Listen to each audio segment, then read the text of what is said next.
De holdt Hormuzstrædet som gidsel, og præsident Trump lurte dem.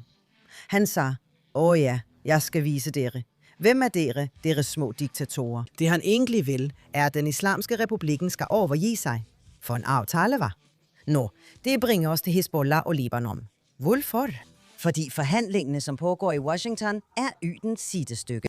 Israelske forhandlere og libanesiske forhandlere mødtes i regi af udenrigsminister Marco Rubio. Israel har blitt bombarderet daglig og nattlig av Hizbollah-raketter fra Libanon. Grunden til, at disse samtalene med Libanon finder sted, er fordi Libanon har været ydt af stand til eller uvillig til at besejre Hizbollah på egen hånd. Det libanesiske folket er lag, akkurat som det iranske folket. Den libanesiske regering er svag.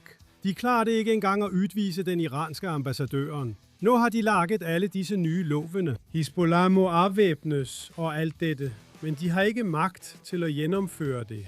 At Israel beser Hizbollah militært vil skabe forudsætningene for fred mellem Israel og Libanon.